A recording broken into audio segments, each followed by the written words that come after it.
Hi friends, ఈరోజు ఈ వీడియోలో ఆంధ్రప్రదేశ్ రాష్ట్ర రైతులు మరియు దేశవ్యాప్తంగా ఉన్న రైతులకు సంబంధించిన రెండు ముఖ్యమైన పథకాలపై తాజా సమాచారం వచ్చింది.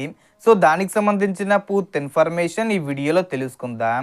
సో మొదటగా ఆంధ్రప్రదేశ్లో అమలవుతున్న అన్నదాత సుఖీభావ పథకం గురించి మాట్లాడితే, ఎన్నికల సమయంలో ఇచ్చిన హామీ ప్రకారం అర్హులైన రైతులకు 3 విడతల్లో మొత్తం 14,000 రూపాయలు ఆర్థిక సహాయం అందిస్తామని ప్రకటించారు. ఇప్పటికే 2 విడతల్లో కలిపి 10,000 రూపాయలు రైతుల బ్యాంక్ ఖాతాల్లో జమ అయ్యాయి. తొలి విడతగా 5,000 రూపాయలు మరియు రెండో విడతగా మరో 5,000 రూపాయలు చొప్పున ఇచ్చారు. ఇప్పుడు మూడో విడతగా 4,000 రూపాయలు మాత్రమే జమ చేయనున్నట్లు సమాచారం వస్తుంది. ఎందుకంటే మొత్తం వాగ్దానం చేసిన మొత్తం 14,000 రూపాయలు పూర్తి చేయడానికి మిగిలిన మొత్తం ఇదే.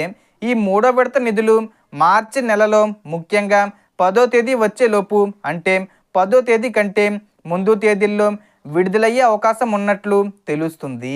ఇక కేంద్ర ప్రభుత్వం అమలు చేస్తున్న పీఎం కిసాన్ సమ్మాన్ నిధి పథకం విషయానికి వస్తే, దేశవ్యాప్తంగా అర్హులైన రైతులకు ప్రతి విడతకు 2,000 రూపాయల చొప్పున ఇప్పటికే 21 విడతలు విడుదలయ్యాయి.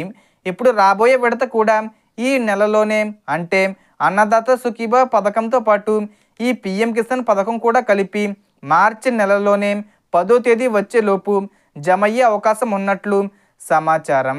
ఆంధ్రప్రదేశ్ రైతులకు రాష్ట్ర ప్రభుత్వం నుంచి 4,000 రూపాయలు మరియు కేంద్ర ప్రభుత్వం నుంచి 2,000 రూపాయలు కలిపి మొత్తం 6,000 రూపాయలు ఒకేసారి జమయ్యే అవకాశం ఉందని చెబుతున్నారు.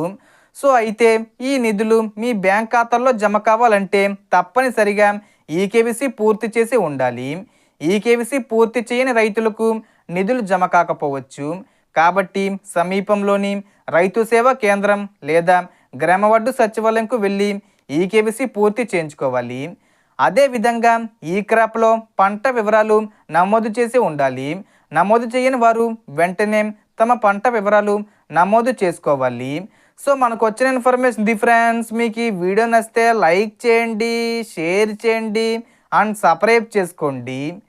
Thanks for watching.